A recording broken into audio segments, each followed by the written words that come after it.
Okay. Ladies and gentlemen, let's not get to a point where we argue amongst ourselves. I think let's allow the emotions to go down.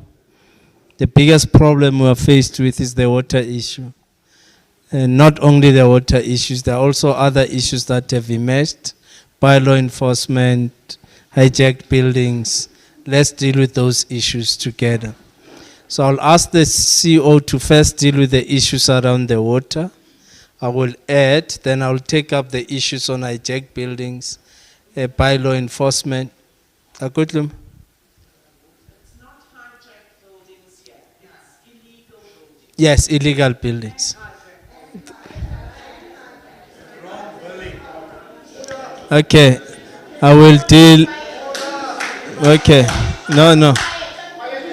Yeah, so I will deal with the issues of the buildings, both hijacked and illegal, and I'll also handle the matter on the billing issue, with some of the customers are adversely affected by the billing, inaccurate billing, so we must address the billing issue.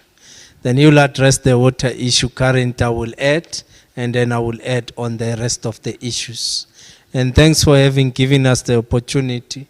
When we came here on Monday, there was an indication from the Water Crisis Committee that we can convene this meeting and engage directly with our customers. Because at the end of the day, you remain customers and we must give the right service to the customers of the city. I'm not alone, I'm with the team from Joburg Water, the COO, Mr. Nchabeni Mukwebo, and his lieutenant there, Randera. And they will share the technical issues on the water issues and also accommodate the suggestions that are made also in this memorandum. One of the key issues was that are we able to move faster with the project? So we have to try and see the possibilities. I'm also with the member of the mayoral committee responsible for corporate services in the city, Councillor Zungu, who's my colleague in the mayoral committee. Unfortunately, the MMC responsible for infrastructure could not join us. He has a public meeting in his ward addressing partly the water issues in Ward 64. So we are here to address these issues with you and find solutions together and resolve the problems that the community is faced with. So let me allow him to start and then I'll come after he has presented on the water. Thank you very much and welcome to the media. I see some of the media people are here. You are also welcomed.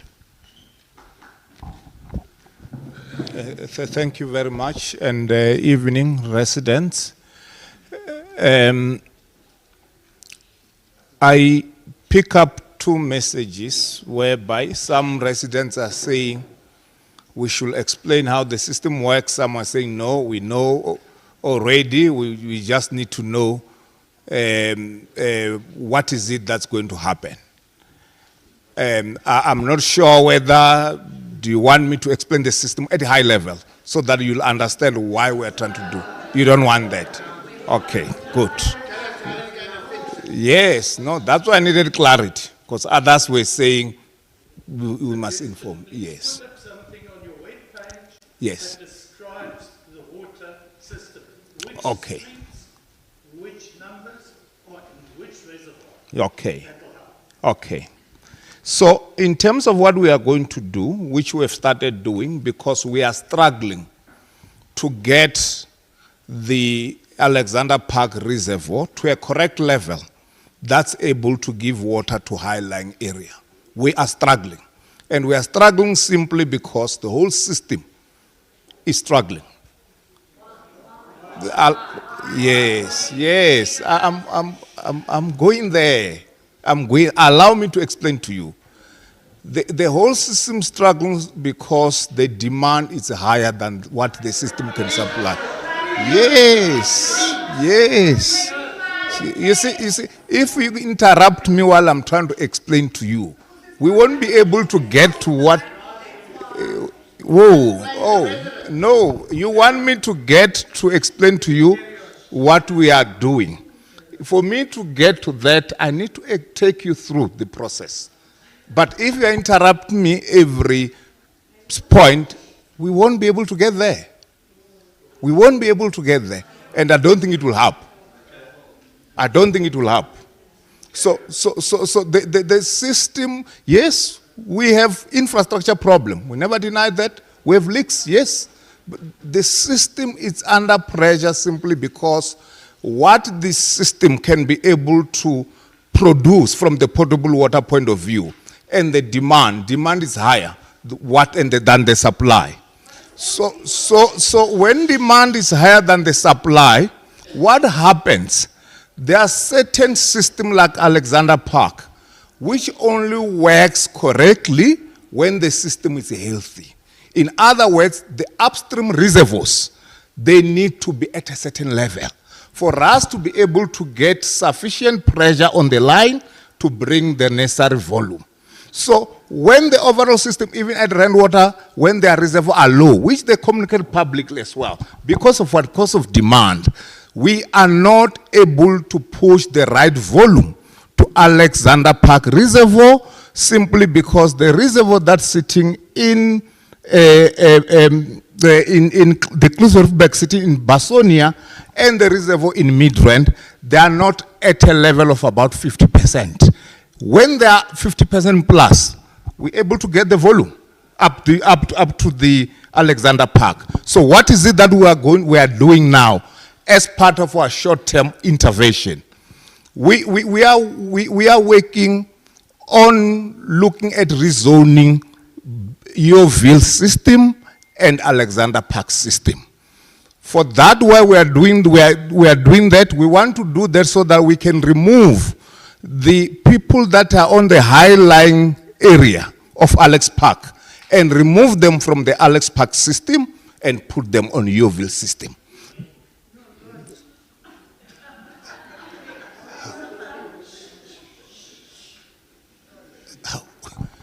So the reason being, so that we can reduce the zone for Alex Park, number one, and once we reduce it, we believe that the situation will be better because those that are on high-lying area, they'll be able to get supply from the Yeoville, which is a system that operates at a very high pressure.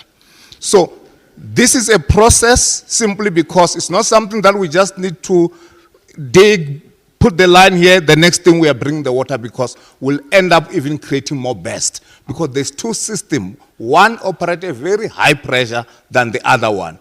It's a process that we are going to be working on this for the next month. And we'll be giving feedback on a weekly basis. Where are we? What's happening?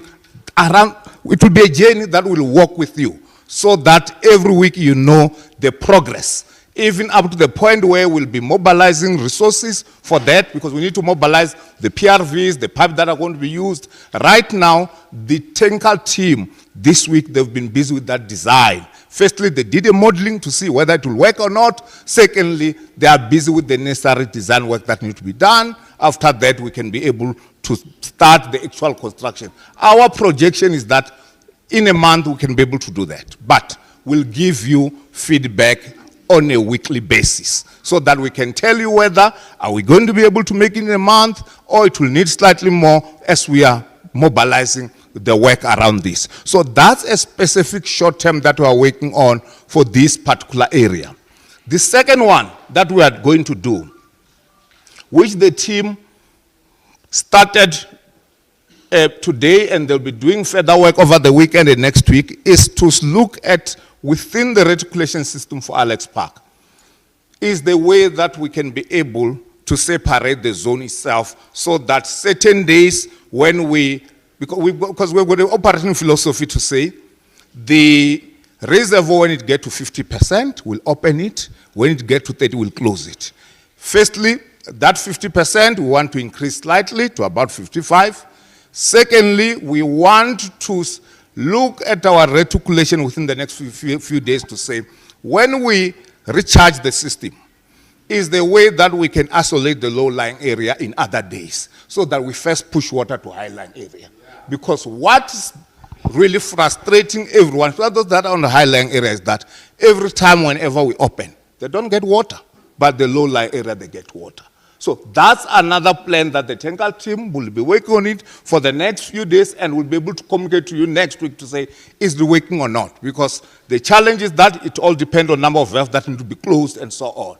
And it's something that we can be able to communicate to you in the next few days.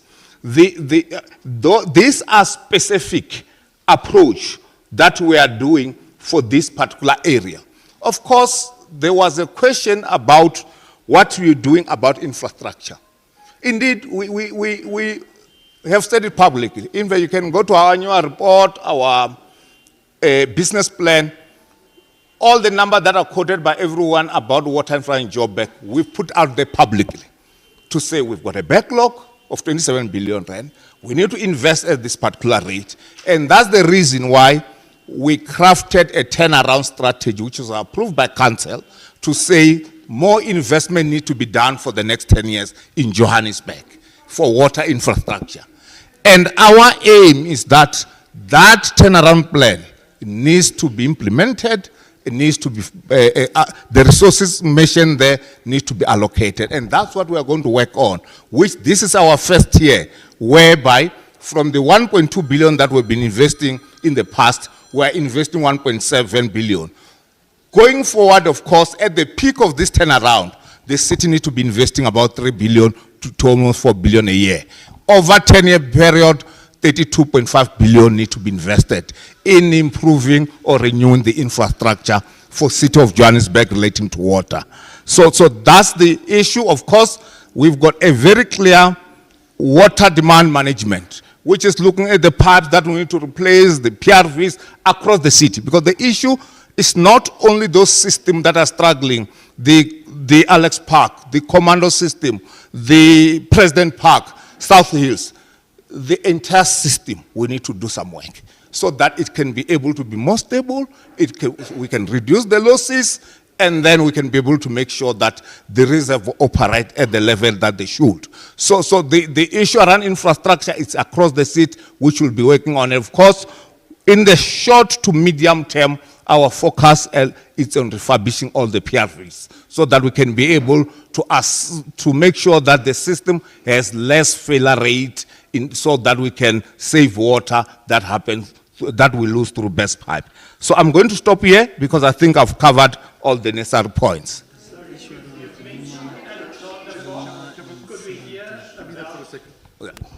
People, we agreed there's a program. Can they speak first? Let them complete what they want to say.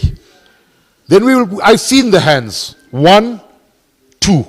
You will speak. But don't wave your hands. Don't tire yourselves. Everyone will get a chance to speak in the time we have. Let them complete. Yeah, so let them get on with it. That's what they are doing.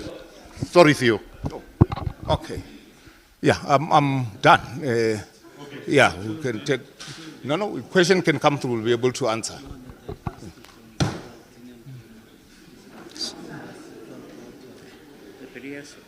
So.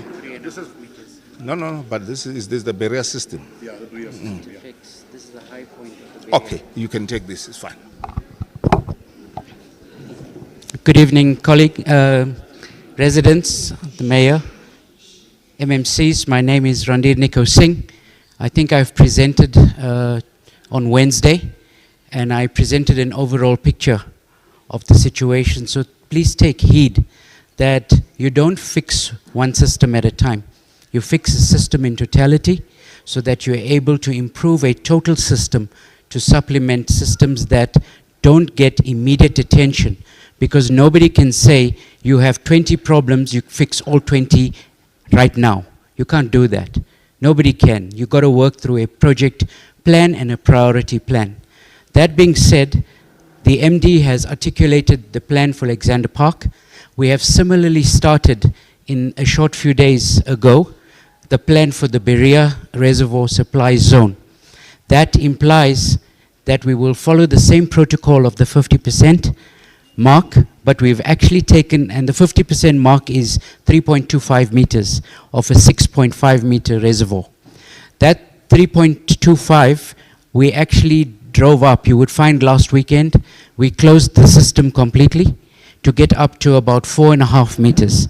That then allowed the system to supply. Now, the higher a reservoir is, the more pressure head it has, which means more pressure. It will push water into the system. It will get over to the high-lying areas. Now, we know from experience and reports by directly dealing with the ward councillors that the specifically Beryl Street on the highest point is struggling, still struggling. We have been continuously each day flushing the system, but we also don't want to overflush because there's limited water in the system. That's tantamount to wasting if we overflush. So we want to manage that system, allow us to continue doing what we're doing. The more you pressurize and saturate a system and keep it saturated, the better it'll fill up and the quicker it'll fill up. If you get to a point where you open, close and allow a system to close and empty completely, you've got to refill the system. These are not small pipelines and they are not short pipelines. So the hydraulics involved is extensive and complicated, and especially if the system is old. So please allow us to work on that. And the question is when? We've already started. The question is, when will we see improvement? Allow us to monitor this as we go day by day, and similarly with the short-term interventions that we are implementing. To be clear, there's no severe leak on the Beria Reservoir. Therefore, there's no immediate leak repair on the Beria system. We have identified a more severe leak on the Alexander Park Reservoir, which the MD has alluded to, and that has become part of the phase 1 of the leak repair project, commencing November 2025. Thank you. It's part of what I say. There's no. It's what I was explaining. Oh, okay. Yes. You want us to take questions now on the presentation? So, neighbors, we are going to take questions. We have limited time. We know we're all angry. It's not a competition for who's most angry. Your questions need to be directed on what they're going to do to fix it. Right? Yes, that's right. Yeah, but let's direct it. The two things we've heard, and I'll try plain language, I know engineers struggle with that, is that they're already trying to implement a fix for Beryl Street. Right? That's correct, that's in simple ways. In terms of the royal enclosure, Gloucester, don't be offended by it. Yeah, Gloucester. The royal enclosure, they are looking at bridging, trying to connect you onto another network. They are busy with that now. Were you paying attention? Anyway, so let your questions be very directed. Right? Okay, so I'm going to identify hands. Mpumi, are you going to help? Ne? Yeah. So we're starting here. 1, 2, 3, 4, 5, 6, 7, 8, 9. Then we'll come to the other half later. But the 9 here. Starting from right at the back, the man with the blue. I'm sorry to call you the man in blue. People, short questions. Okay, I'm not going to ask a question. I'm just going to make a statement. My name is Arthur Blechnard. I would like to volunteer to assist you in fixing your problem. I have been involved with water treatment plants for many years. When they were built, whether it was whether it was Olifantsfontein, and the lot. I can see your problem. I'm also frustrated, and I cried because you people are struggling, and I have offered my services before. It can be fixed, and it can be fixed over a relatively short time. I know you're talking about hydrolysis. A lot of people here said, we know the system. We know the system. The system is complex. Let me tell you, it's a very complex system. If you don't know, if you're not an engineer, I'm an engineer. I've got a master's degree in engineering. So all I'm saying is, I can volunteer my services, and it's for free.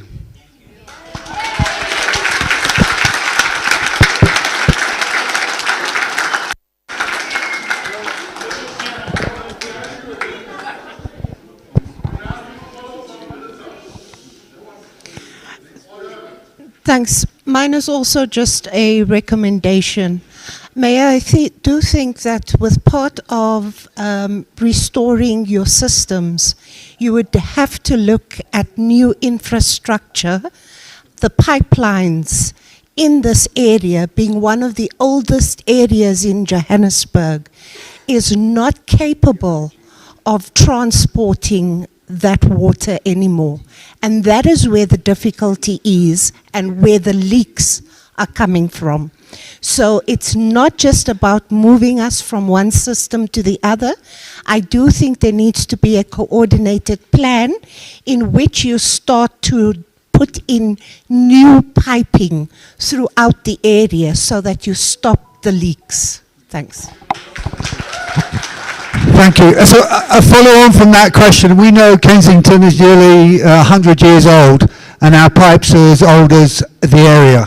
So what is the estimated amount of piping that needs to be done across our city to be replaced? How long is that going to take? And is that fully accounted for with the figures we were given by Nshiveni, I think 27 billion or 32 billion and so on? Because we've got a situation where we're also dependent on a neighbouring country, and that supply, which had been a massive shortfall for our system, will only, we're told, I heard yesterday, 2029 now. So we've got a problem for the next 5 years, 4 years at least. That's if Lesotho solves the problem. So how are you going to ensure that everybody in this city gets dignified amounts of water on a consistent basis without these huge, long interruptions? What is the medium term? What is the long term? We've heard the short term.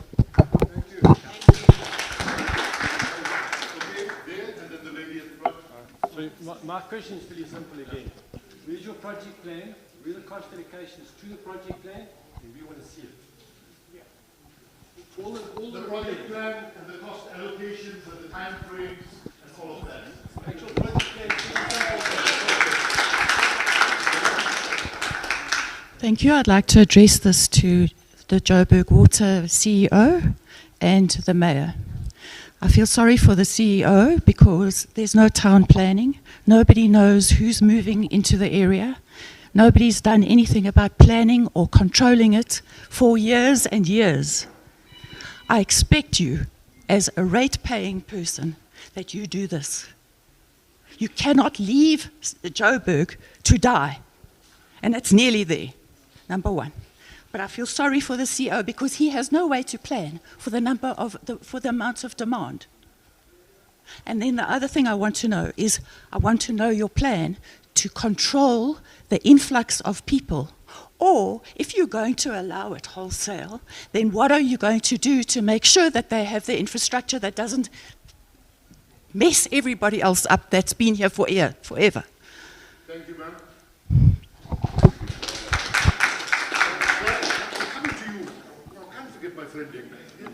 Oh, it's fine. You know It's what, fine. Mike? Giving it to us. No, he's passing the question.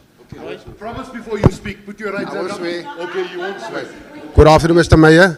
Thank you for coming to listen to the community here, what they've got to say. I heard what you addressed about the Boeing and everything.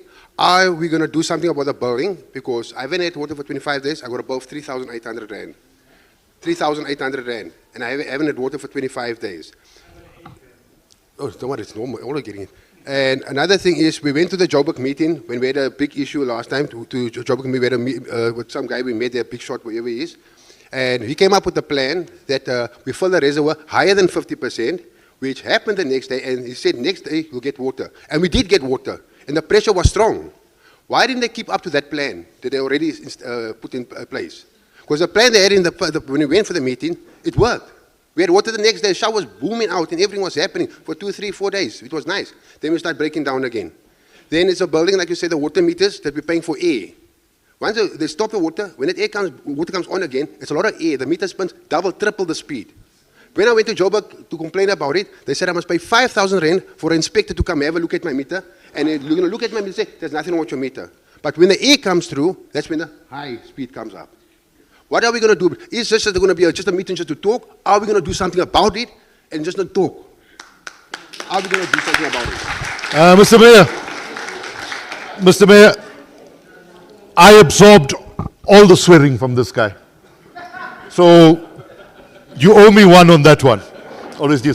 Just to say, we went to Joburg Water in June with these people from the Royal Enclosure. He's reporting on that. Gloucester Road. Yeah. So an intervention brought water the next day, but it slowly disappeared. Yeah. Quick. Thank you, sir. Thank you, sir. This one goes to the CEO. Mr. CEO, I'd like to talk to you and then look at you in your eye. I say, my understanding is that you didn't see this one coming. You didn't see this problem coming. That's why we're here. Are you the right person for this job? Are you really the right person for this job? Because if you're the right person for this job, you could have anticipated. You could have anticipated to say, hey, there's going to be a problem. In 2-3 years' time, I'm going to have a problem. What do I do about it? Then you start mitigating the issues. Please answer me on that. Give people chance, those who can do the job better. Thank you. All right. So I think we've covered the first 10. Should I take the rest of the questions or would you like to start to respond? Take the rest. Okay. We'll start here. 1, 2, 3. Don't smile. I'm not going to give you extra chance. 4, 5, 6, 7, 8, 9, 10, 11, 12. Right? Mpumi? Yeah, we're taking...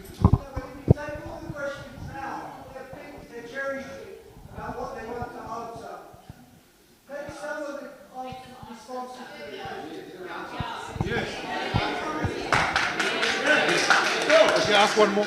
Take one more question. We'll take answers, yeah. Mr. Mayor, CEO, I lived in Best Valley for... Order. I lived in Best Valley for 38 years. Everything was hunky-dory when we moved there. Things changed over the years. Facilities have deteriorated rapidly over the last few years, and I decided to move to Bruma, thinking I'm going to move to a better area, but it seems to be worse. I still visit Best Valley, and I go there and I see the leaks, and I see this, what we're talking of, illegal housing. My house was sold with 3 bedrooms and 3 bathrooms. Today, there are about 15 bedrooms and about 12 toilets in that property. I don't know how they got away with it. Similarly, my father-in-law's house down the road was 4 bedrooms upstairs and 1 bedroom downstairs. The first day the keys were given to the new owner, it had 32 door frames that they installed and rooms divided. Every kitchen, every bathroom was also divided. So this is the illegal housing that we're talking about. On Best Valley. On Saturday, I witnessed sewer running down the curve, right down maybe about 2 kilometers, coming around into Bezuidenhout Avenue. And then I reported it to the owner of the property, and he followed up. I think it stopped. But what's happening is the sewer guys come, they repair a section, then the other section, they push from one side and push it into another section, and the balance of the sewer starts leaking the following day. So they're not doing a proper job with what they are doing. It's a half-day job, and then they come and do it during overtime on a weekend when they get more money. But they still don't finish the job. Because on Monday when I went back, another sewer leak on the same line. Similarly in Bruma, on the corner of Marcia and Hanspiro, the water is leaking like crazy for how many months now? They fix up one section, they come to the middle of the road, they fix up that section, they don't fix it really, but they leave a whole big pothole in the middle of the road. And then it moves They don't do the whole line. We know that pipes are really deteriorating for a number of years. They have to be upgraded. Since the new regime took over, it's about 30 years, they haven't done anything about upgrading pipes that were about 100 years old. This has to be done immediately. Okay, thank you. Now, those properties we refer to, 38 families there. They're paying same rates as us. That's low-hanging fruits, Mayor, that we have to deal with. And we must get SARS involved in it. Thank you. As we said, we want to appreciate that the community gave us an opportunity to come and engage with them on the water issues. We have given an indication that we're going to try and do a project so that we rezone you to the Uvel reservoir. In that way, it will help us to immediately start getting water into the area. We started with the project, the teams are working behind the scenes, and we are pushing for a month's period. However, we'll have to keep you updated on a regular basis. I hope you are fine with that. As an intervention, it's not as a permanent solution, it's an intervention so that at least there's access to water. Number two, the gentleman up there, you're more than welcome to come and work with us. But what we will do will allow you to nominate and give us about 5 people who are willing to work with us so that as we report back, there's somewhere we're reporting and they can share the information. And of course, the water committee is already there. They will also form part of the team. On the technical side, because it helps on the technical side to understand some of these things and the challenges that we have. But we have no choice. All of us must resolve this problem, and government must ensure that this problem is resolved and there's water going into our taps. There's also an issue that we had raised about the project. I think Nchabeni will give you the overview of where the project is going to be, how we're going to do it, so that there's everlasting solution in the area. There's been weaknesses, of course, in terms of investing sufficiently into infrastructure maintenance and refurbishment. So we have taken that decision as this government when we passed our budget in June, that we are going to allocate into the infrastructure departments so that they can start focusing it. We have moved our maintenance budget, which has been hovering between 4 to 5%. We have pushed it to 7.5%, with an intention that in the next financial year we'll push it to 8.5%, with an ambitious plan of getting to 10%. The same way we are going to be pushing our capital expenditure. It's currently sitting at about 8 billion, but our ambition next year is to push it to 10 billion with an outer year of about 15 billion. Because we believe once our capital expenditure could be at about 15 billion, we stand a better chance to respond to infrastructure challenges. You know that as metros, we must raise our own money. We don't really get sufficient from national government. We only get about 13 to 15% of national grants that comes through. So that's what we're going to be doing. I think the matter of Seraldine and Bruma, it comes from the not Brixton, I'm already that aside, barrier system. So we'll have to ensure that it's whatever interventions that needs to be done is done, and water is directed in that area. So accountability, as the chair, somebody spoke about accountability. In that committee, we will then report regularly on where we are so that you can hold us accountable. And in fact, this meeting in itself is you as communities holding ourselves as the executive accountable, because at the end of the day, you are the customers, you are the ratepayers.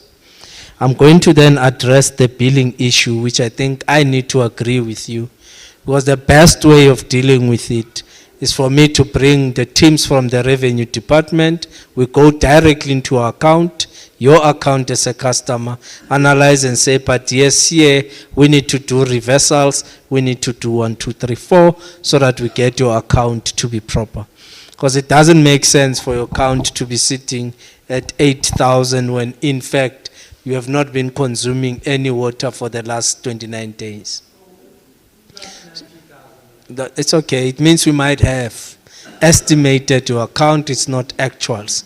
So let's address that problem and bill you for the consumption, not bill you for the consumption that you never had. So can we agree on that? And you will give me a date suitable. I'll bring the teams. I know next week is a short week because there's a holiday in between, the 24th.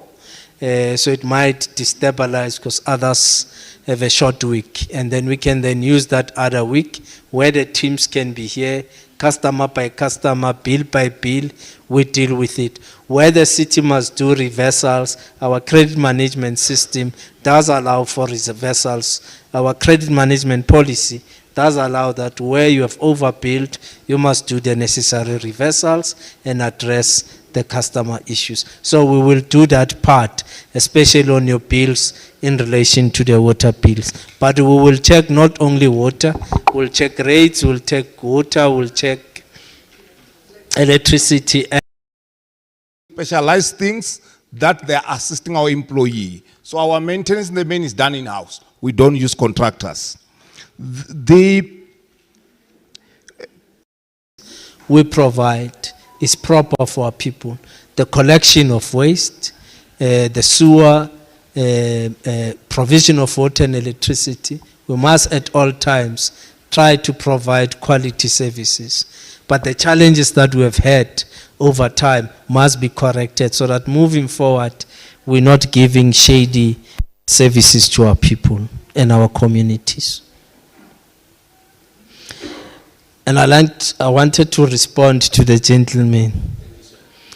When we appointed Mukwebo, he had served in Joburg Water as the COO before he became the CEO. And we are convinced that he has the necessary skills and expertise to do this job. Even our National Department of Water has also affirmed what we thought of him, that he has the necessary skills. So he's the right man for the job.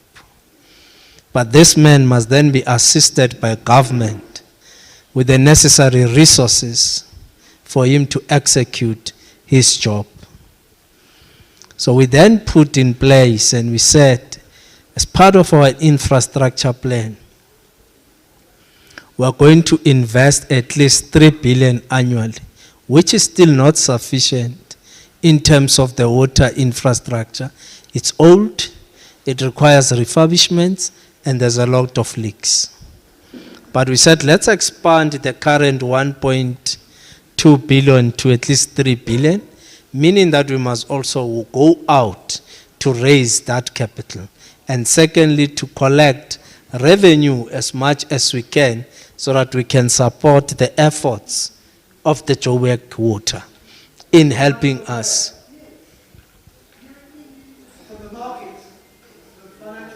Yes, thanks. We are also raising money from the financial markets to help us speed up the infrastructure program. So there's a plan that we have put in place that speaks to the entire Johannesburg. We've got challenges also in informal settlements where they connect illegally into the system, which puts a strain into the system. So we've decided, as part of mitigating that problem, we are going to do boreholes in some of the informal settlement to reduce the pressure and to deal with issues of illegality. So that's what we are going to do, so that the pressure on the system is reduced from illegal connections, which is a problem.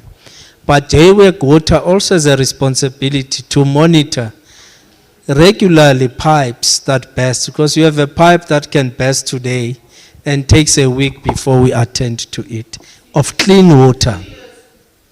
I was making an example of the 5 days one that I saw.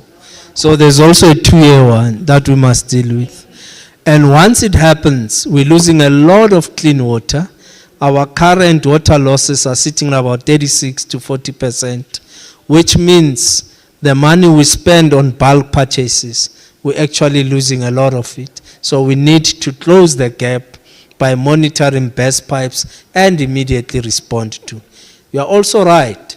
We have to deal with our workforce, because our workforce tend to wait for what is called overtime, which is crippling our system and taking more money from infrastructure projects into employee costs, which remains a difficult problem. We have taken a view that as part of the work we are doing is to deal directly with employees, so that employees of the city should also get to a point where they understand that they are here to do the job, and they must support the efforts of their employer. So that's what we're doing, because yes, the tactical always been, workers will not go out on a call that is made on Friday, 11 o'clock, but wait for 6 o'clock because overtime would have kicked in. And those are the tricks. I saw it. They were not aware that they were coming to fix a leaking pipe outside of my yard. So they came at 1 o'clock, proper, during the day. Wara wara looked, wara wara wara. They left. Ow. Suddenly, I think I was preparing to have my tea, because I drink a lot of tea. It helps me to distress. There was water there. So I'm preparing to drink my tea and watch a movie on Netflix. There's a truck outside. When I looked at the time, it was around 9:30 to 10 at night. And it took them less than an hour to fix, and it was fixed. It was closed, proper, everything done, and they left. So they were not even aware that I'm the executive mayor of Johannesburg, and I chose not to tell them. And I went to see them and gave them some coffee and asked questions.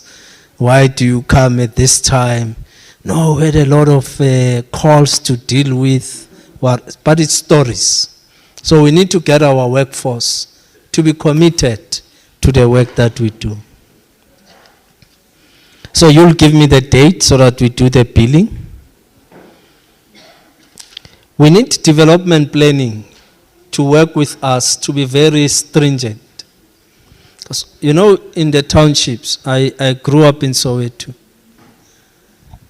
Now when you get into Soweto, a 4-roomed house has been turned into a 20-room house with over 20 families, with one dustbin. Is it called a dustbin? One dustbin. You are lucky if they have an extra 3 more toilets. They have 1 toilet. Hygiene. And it then leads to what we call illegal dumping in the townships, because there's only 1 dustbin. It's get filled in a day, and we only collect once a week. Now, we're trying to see how development planning can start understanding that you can't allow structures to expand, but the infrastructure is not expanding. Transformers in Soweto during winter, it gets worse. They blow up, they explode. They're the right explode. Ne? They explode all the time in Soweto, because all these houses, which are now 20 rooms, they're connecting heaters. And the transformer can't take up the load, and it explodes. Then suddenly there's no electricity in the townships. So I'm addressing these issues because I wanted to give a global response on what we are doing now as the city to respond to the challenges that are there in our communities. And unfortunately, the MMC of Development Planning was with us in Ebony Park. She couldn't join us for this meeting because we are also addressing those issues of planning, because if we don't address them, we are going to have a serious problem in Johannesburg. Lastly, as I sit down, and he will deal with more technical issues. we're experiencing an influx in Johannesburg.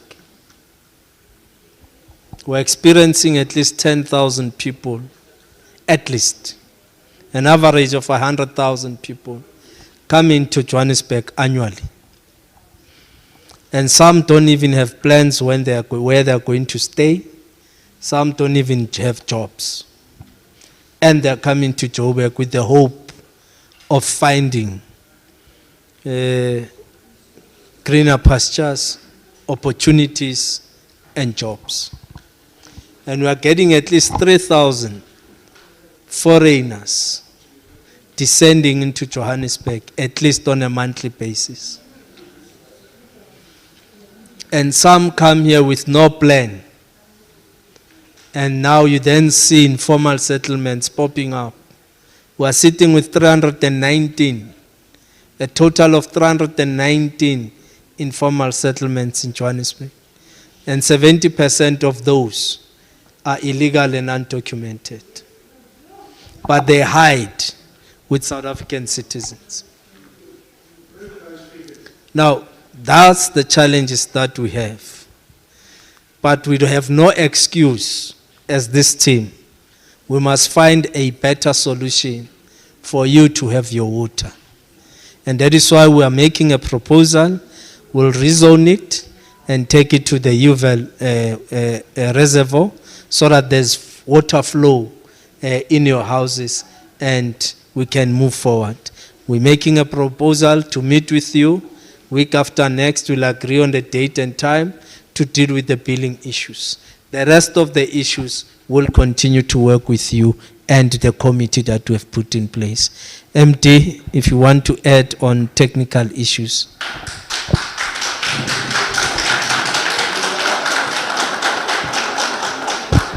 Yeah. Thanks.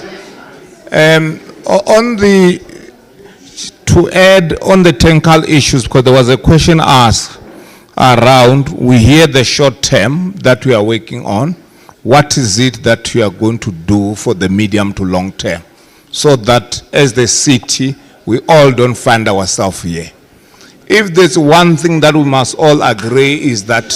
People, can we have order, please? We've asked questions. Pay attention. We have a secretary, people that we've identified to ask questions. So let him finish. Yeah.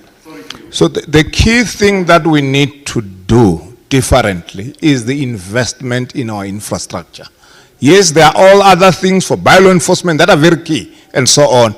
But from water, talking from water point of view, we need to invest in our infrastructure. It is for that reason that it took us about a year engaging with key stakeholders about the turnaround plan for water in Johannesburg. For it to be approved by council in July last year, it was a work that was happening, consulting National Treasury, DWS, and other stakeholders up to a point where council agreed or approved that they need to be a different approach for water infrastructure in Joburg, where that investment needs to come through. So the fact that it was approved by council, it gives us comfort. Yes, this is just the beginning, because it's a 10-year plan, as I've indicated earlier, which is looking at a number of things. One, I can give you an example with our water network. You may be aware or you may not be aware that the water network for Johannesburg, you are talking about 12,500 kilometers for water network only. Annually, ideally, we're supposed to be replacing in the region of just under 200 kilometers every year to keep it current. You can go back in our annual report, you'll find that we're not replacing at that rate. So this turnaround plan is addressing that, to say we need to invest at the pace that will be able to assist us. And on the pipe replacement, our major focus as we're embarking in this journey, year one, which is the year that started now, yes, we're not yet where we are aiming, but we are going to be replacing 85 kilometers, which is a step in the right direction, considering that last year before, we were replacing about 20 kilometers to 50 kilometers. So there is that uptick. The key issues on the water side, we need to replace AC pipes and steel pipes that you find in CBDs. We need to replace AC pipes and steel pipes, because that's where we lose a lot of water.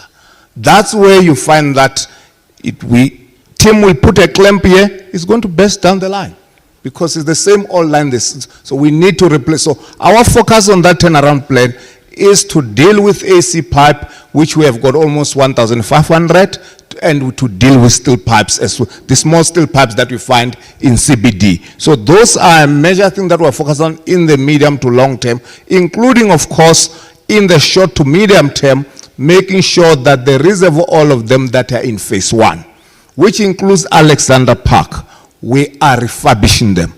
And the reason why we are doing this link for Yeoville as well, it's a link that's going to help us also to be able to bypass the reservoir now in November, December, when we're supposed to start with the refurbishment. Because if we want to refurbish now, or if we want to start refurbishing that reservoir under the current situation, we are going to have a problem, because the bypass will never be able to carry the area, considering the work that we need to do and the time that is going to take.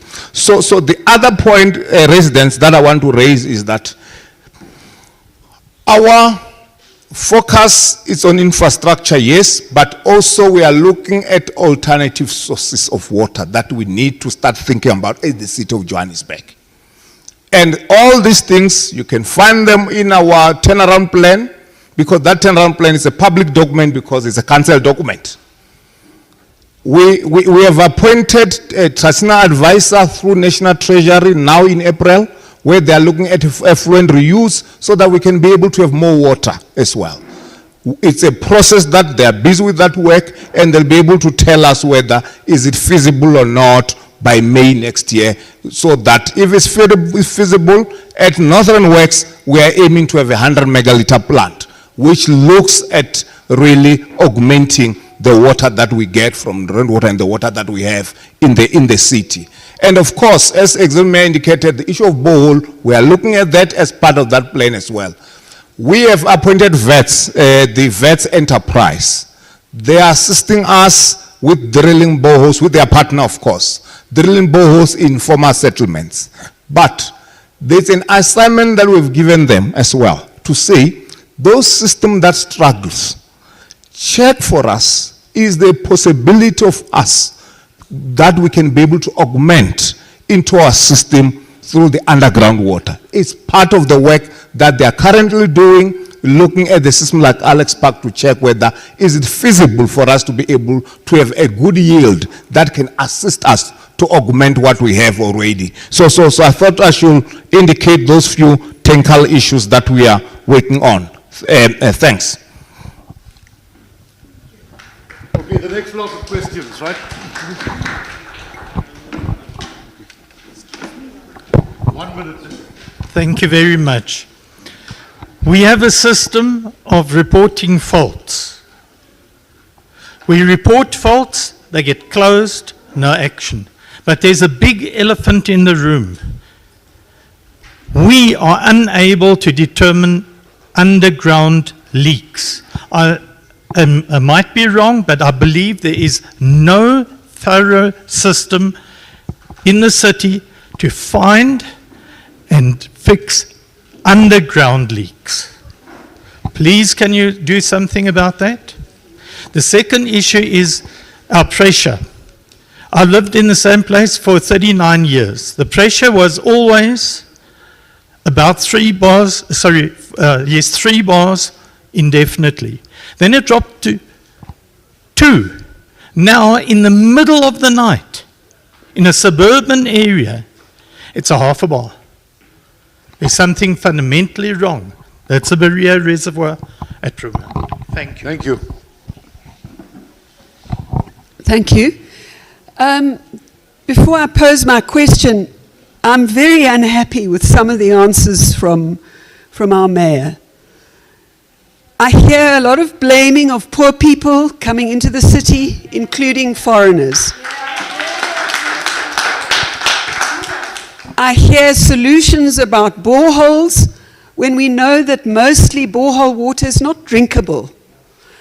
So I hear answers about getting loans on the market, which sounds to me like putting the city in debt, which we will ultimately have to pay for again.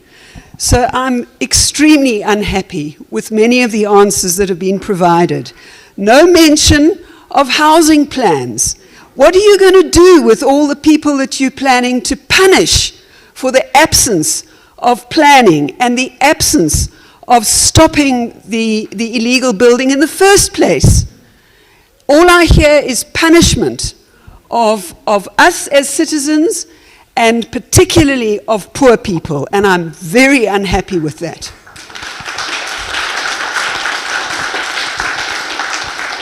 But my question is around the whole issue that hasn't been raised at all of subcontracting and the elephant in the room, which is corruption and the question of the construction mafias, which we know are already in Joburg and involved in city activities, but in particular, the small subcontractors who have been brought in large numbers to deal particularly with electricity and with water.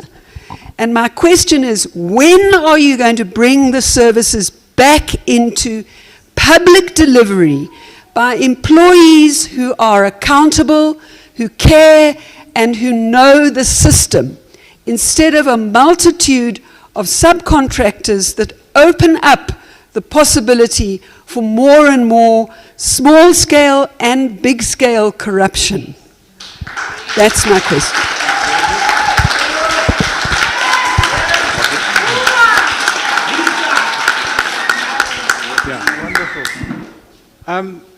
Follow up on the question of approaching the capital markets to fund infrastructure development and refurbishments and so on. Sorry. So, Mayor, the one thing that is as predictable as the sun rising tomorrow is that there will be people who come and settle in our city. That's inevitable. We can't stop it. We can't go back to the days of influx control and the DOMPAS and pass laws and so on. It's not going to happen.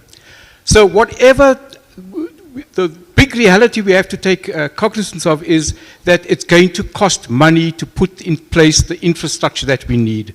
Where will the money come from? There's two sources. One, we place further costs on the citizens, on the people who live in and work here, or we approach we borrow that money from somewhere. Now, it's my contention that it's not necessarily a bad thing to be in debt, especially if the debt is going to fund infrastructure. That pays itself off over time. People pay for what they consume, and that's a good thing. So, but I think the city has a closed mind to what is possible. And in this regard, I want to just point to one possibility, if I may, Mayor, and to ask you whether it's something you would be prepared to push for. It's this. Currently, the Municipal Finance Management Act doesn't allow a municipality to go directly to the Reserve Bank and borrow money. The banks do. Our banks do. They get the advances from the Reserve Bank, and they get it at prime. When we want to borrow money, in other words, the city wants to borrow money, you have to go to what you call the capital markets. You have to go to the big financiers. And of course, there's a premium on top of the interest, the rates that they charge. So I want to ask you, Mayor, if it is a possibility, if we see the possibility to get cheaper money by amending the Municipal Finance Management Act, is that something you are prepared to drive? Because it's somebody, it needs a champion. And I think that was contained in our proposal around the white paper process in terms of municipal financing. Whose hand was next? Yamna? Yeah, we're coming, don't worry.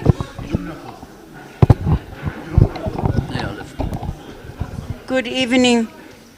There's something that people don't understand. The protecting people that are coming in the country and making revenue that was supposed to go to the municipality, and using the water and using the electricity, having 30 rooms in one premises and not paying for that water and lights, and still protecting those people. So we as women, we want to volunteer to help you to find those leaks and to help you to find those people who don't pay light and water in our areas, because we know them. Okay. Sure. Good evening, Mayor. With respect, Mayor, I'm from Kanya College. We've been a partner of the city for 25 years. We rooted in the anti-apartheid struggle, and we still do social justice work. I concur very much with the feelings that's been raised by Comrade Jane. There's a discomfort with blaming poor people, which is supposed to have been part of the transformation in the past 30 years. So I think we must take responsibility for that. We're in the same street as the Gauteng High Court. We work with children, with youth. The problem we have with water is the low pressure and the threat now of potential fires in the city.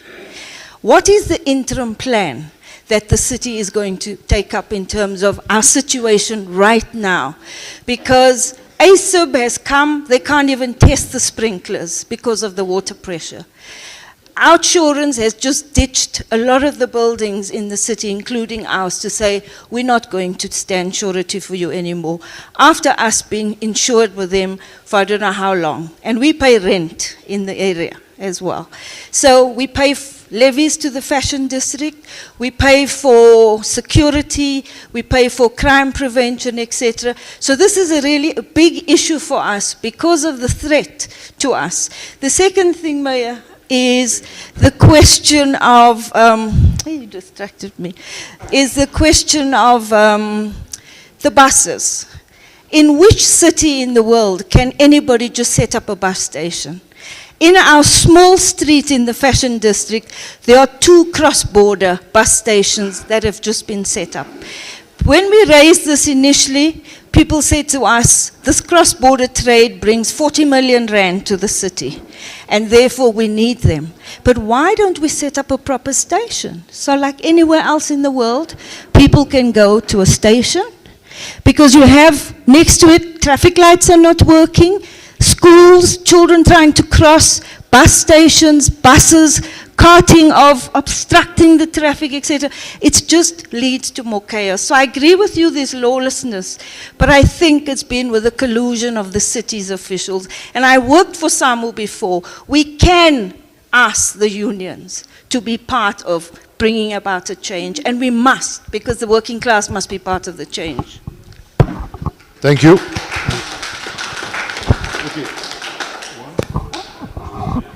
Hello.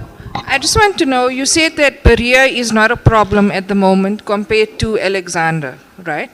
The water stopped at 3 o'clock today, the same as last week, and we only got water back on Monday. Monday the level was sitting at 77%, and as the days went, the level's gone down. So are we only going to get water again now on Monday?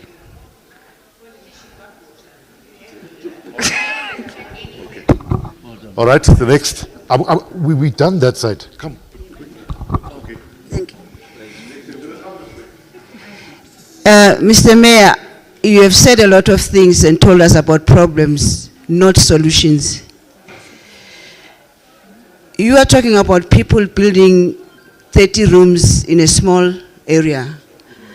Right now, as I'm talking to you, somebody else is also building. So whatever you do right now is not going to help in the next 5 years, because people are going to keep on building. I also want to know from you, what are you going to do with the present buildings that are there? Are you going to demolish them?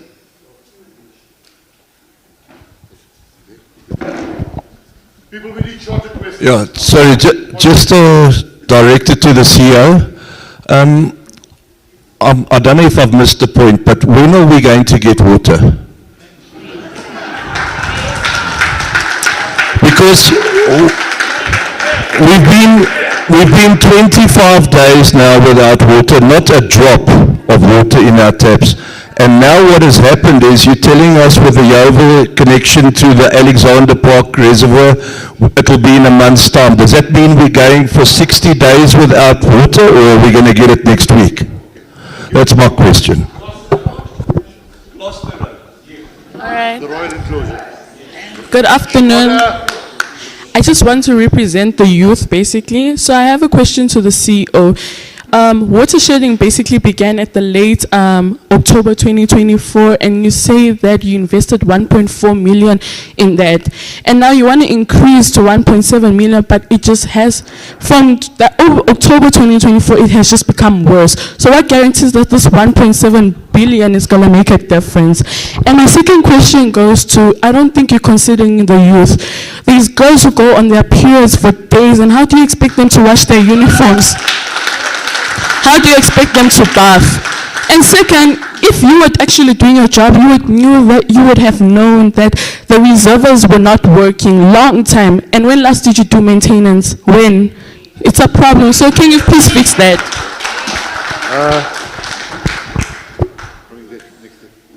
Okay, after you. Okay, afternoon. To the CEO, for me it's not going to be a question, but I'm just raising this. We've got schools, primary schools and high schools, which whenever we don't have any water in this place, they go out. Now they are losing out on their education. Can you please, and we also have old age homes, where these people are taking chronic tablets on a daily basis. Can you maybe, by the time you're still waiting for whatever plan you are doing, can you make sure that all those people, they do get water? Thank you. Very nice question. Richard Francis, Cleveland CPF Chairman. We have, over the last 6 months, identified people that are stealing water infrastructure. We've identified people with illegal connections. We've identified today people that are purchasing privately water from the water tankers that are meant for the community. My question is we've set up a beautiful memorandum of understanding with City Power. If we catch them, City Power will come and open up criminal cases. Is it possible to do the same with Johannesburg Water, please?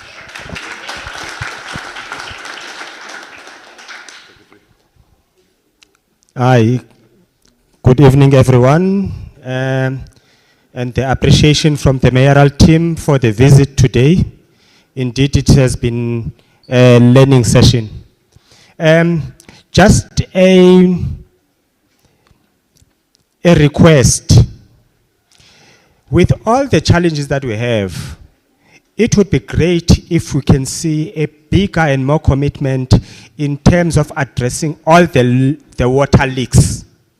Because it's not good for the optics in as much as there's work done in addressing all the issues with the infrastructure and everything. When you go around and you find all this fresh drinkable water that is flowing down our streets. So it would be best that we address that. There might be seen to be a commitment to that. That is my first point. We've also been educated here with all how the reservoirs are working, because we get these daily updates as it relates to the Uval, Beria, and Alexandra reservoirs. Now we've been educated as to how it works, because we get excited when it gets around 2:30 and we think all is well, and we still don't understand why there's no water.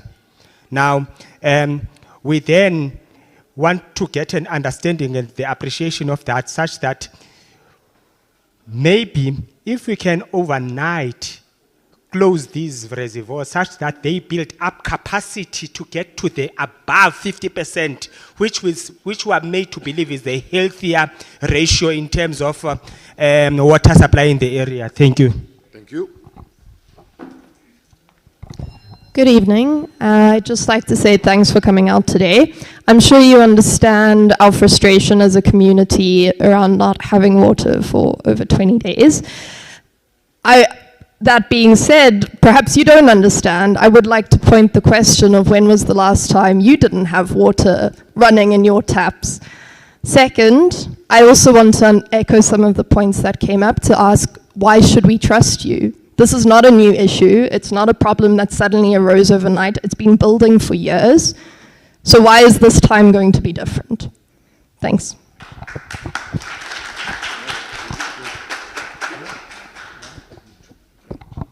Hi, good evening. I just want to introduce Rhodes Park to the discussion and conversation of water losses because the park is connected to the Joburg water grid, and there's been... Sorry? I just want to introduce Rhodes Park to the discussion and conversation on water losses because the park is connected to the Joburg water grid, and there's been a underground water irrigation system put as part of a centenary celebration that hasn't been maintained and is now leaking horrendously all over the place. And City Parks and the depot here is not able, this is the park I'm talking about, is not able to cope with the leaks and understand that Joburg Water doesn't have jurisdiction within the park. So I want to just recommend or suggest that we close the water to the park and make a reconnection to essential services to minimize the impact on the grid and Joburg Water, because it's a mass supply or a mass, am I too loud now? Or mass distribution. Thank you. Cool. Good evening, Mr. CEO. So you've mentioned that the Alexander Park is going to undergo refurbishments. I just want to understand from your side, because that tower needs to be flushed out, the repair work done, and then restoration.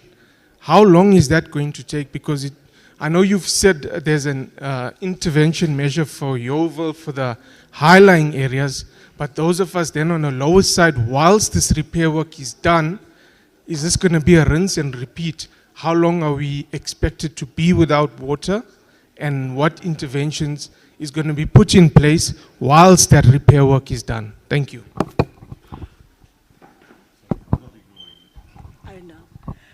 Good evening, Executive Mayor. I work in an area of human trafficking, and we know all over the place we have these mushrooming guest houses, which are literally brothels, and they are said to be sex trafficking hubs. In the city center also, where we have all these buildings coming up, I mean people, illegal buildings, they are human trafficking hubs.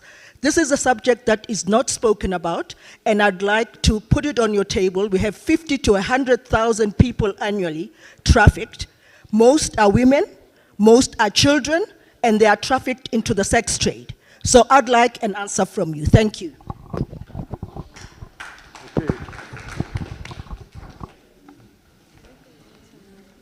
Okay. The Kensington Community Association brought a list of photographs of leaks. So if you could take a screenshot of that, it would be useful. That was today, yeah.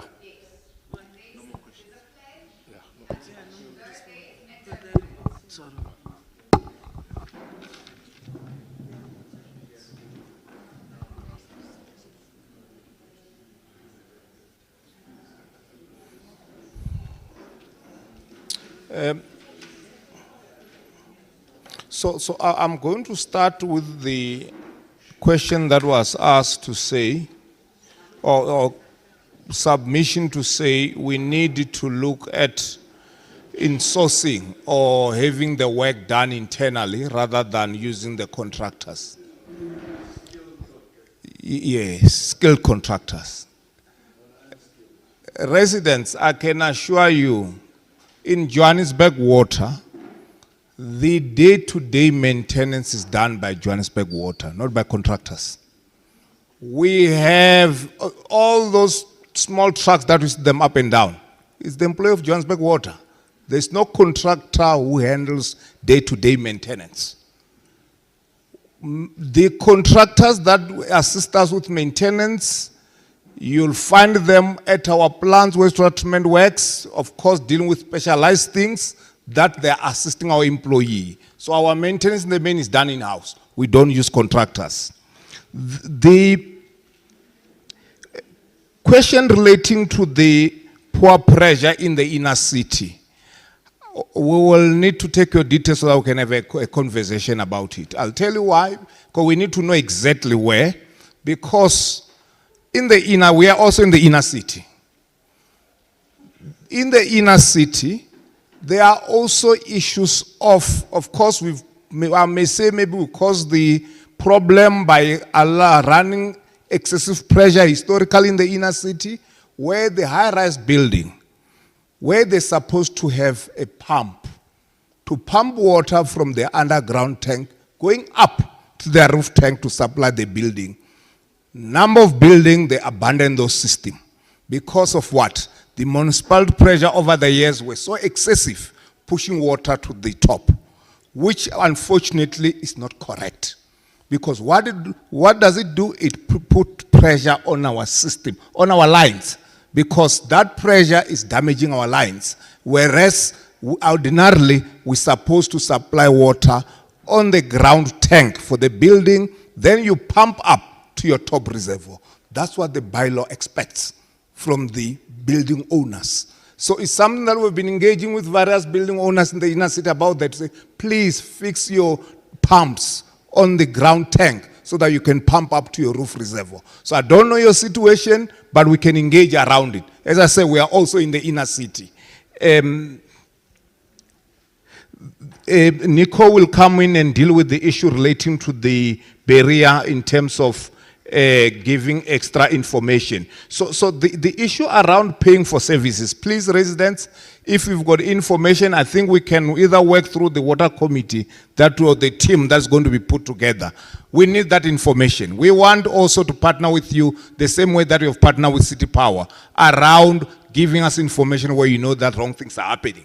Because it is the same wrong things that are putting pressure in the system. And we can't only focus on dealing with the infrastructure, we also need to focus on dealing with all these other things that are affecting the system. So the question around when are you going to get water? I'm going to answer this way. There are three things that we are doing in the short term. And I can promise you we'll be updating you every step of the way. The first one is the issue that I've indicated that in the next few days, they'll be trying even tomorrow, in the next few days up to mid next week, we'll be looking at whether can we be able to have an approach where we share water whenever we accessibility to water whenever we restore services or whenever we are supplying water, so that those that are in the high-lying area, we find a way of prioritizing them first, rather than the situation where whenever we open, only the low-lying area gets water. It's something that the team have started. In the next few days, Tuesday, Wednesday, we'll be knowing whether it's going to work or not, and we can be able to inform residents to say, yes, yes. Allow me to explain to you. I'm telling you what we are working on. We don't want to come back to you with a half information. We want to come back to you with full information. We are not only doing that. Remember when I said I want to explain the system? Every day we are working on making sure that, or on trying to get the system back. What do I mean getting the system back? Upstream, the reservoirs needs to improve levels so that we can be able to get pressure back that can be able to push into the reservoir. So it doesn't mean that we have left that up, because that's how normally this system works. All the other one, the issue of operating differently, focusing on high-lying area first, the issue of Yeovil, those are additional. But the idea of us throttling all the other system to work on getting this system back, Coronationville or Commando back, President Park back, those things are happening every day systematically while we are trying to push the system up. And we will update you as we are working on those things to say, where are we in terms of those interventions? Because those are the interventions that we are trying to get the system back.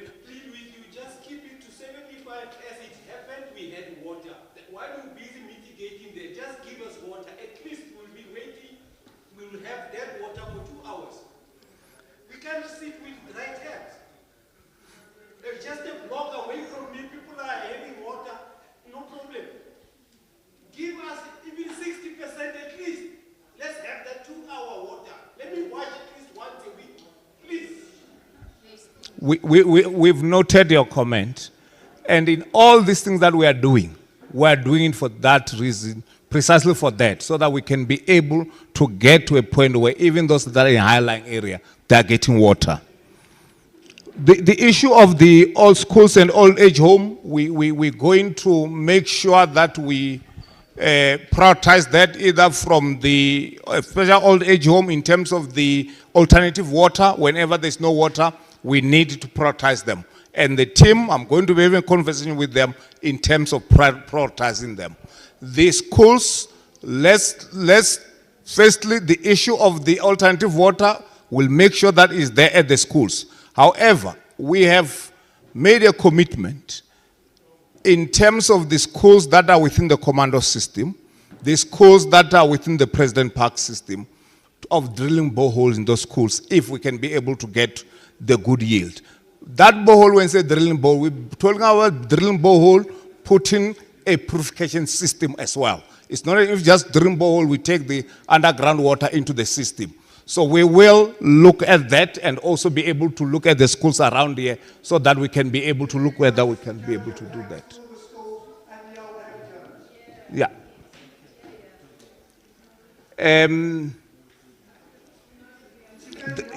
The tanks will do that, definitely. The tanks will do that. So I've dealt with the issue of leaks. The parks, we've noted that. We are going to action that. And on the issue of the reservoir, the last question, how long is it going to take? It's going to take us about 10 months to fix that reservoir. It doesn't necessarily mean that you won't be having water. I'll tell you why. Because the reservoir has a bypass. What makes you not to have water currently is because we are not getting the sufficient volume and pressure on that line. It's got nothing to do with the reservoir itself. So if we are getting the pressure and the volume, as we put that reservoir off service, you still get water through bypass.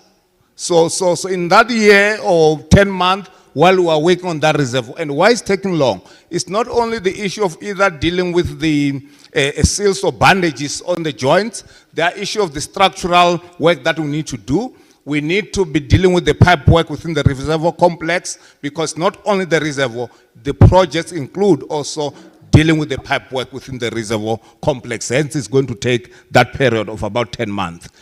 I'll ask Nico to deal with the issue around barrier. Good evening once again. So I think there was a question missed here on the system of reporting. I want to cover that. The fixing of underground leaks and then the reservoir pressure. Let me start with the reservoir pressure and Alexander Park specifically. We will not make false promises either. So we want to be transparent as well. The regulation of Alexander Park is also dependent on the amount of water and the pressure in which it comes in. That allows us to regulate the 5 and 5.5 meters you're talking about. If those change in any way, it's going to impact. And therefore, there's the day-to-day communication with the ward councillors on the levels so that they can pre-warn you in the morning. Number two, our infrastructure is buried. So while we know about leaks that are reported, our response is reactive. We are now investing, and that's part of what the MD was trying to say about water demand management. We are investing heavily in noise loggers and installing them throughout the city. There's 11 noise loggers specific for the Alexander Park area to be installed within the end of October. That will allow us to detect and then fix. Although it's reactive, it's more proactive than reactive. Similarly, in terms of pressure management, these leaks will show if the pressure is not managed. We're investing in pressure management refurbishment as well as a smart controller. The smart controller regulates the pressure on its own without having people to go into those areas. This investment is going to be made throughout the city, but there's one for this specific area. In terms of fault reporting, we also have to change and evolve with the times around us. Customers, the nature of our customers have changed, as you can see from the questions. So our system needs to respond accordingly. We have invested already in commission a system called Field Service Management. It uses the system in the back end called ForceLink. It's a similar system to City Power, but our teams on the ground are already having handheld devices. When they go out, they can log the call, they can take a picture before and after, and also use the tool to access information of where material is. So they don't have to wait, they can go directly to a depot or their depot that has the material, creating efficiency. In the launch of the system, we did have teething problems, which created the issue of closing jobs. We have overcome that, and we are now moving into commissioning this new system in a better way. So far as Beria is concerned, we didn't say Beria doesn't have a problem. We have to approach it in the similar way as we're doing with Alexander Park. Thanks to our engagement with the ward councillor, he encouraged us through participation with the community that we should go the same way. So Beria gets its water from the Stafford, not the Palmeet system. So they're different systems, again, depending on the amount of water that comes in. So we will constantly watch that regulation. The higher the reservoir is, yes, the better that it will flow. But the higher the pressure in the system, in old infrastructure can cause leaks and bursts. So you need your PRVs to work properly to regulate it, much like your blood pressure. I trust I answered the question. Thank you.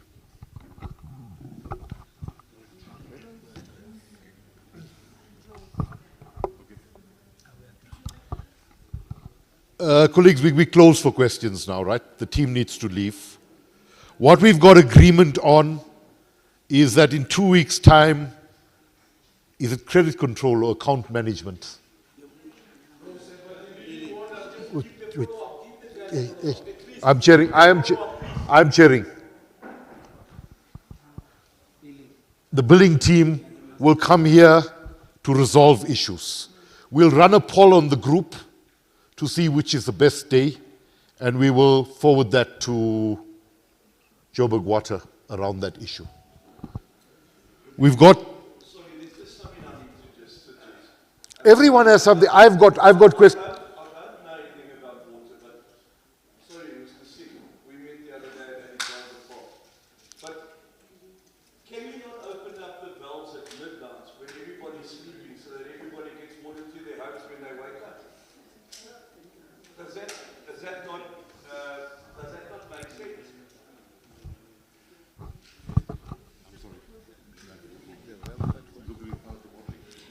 So in terms of you're talking about the opening and the closing times? Sure.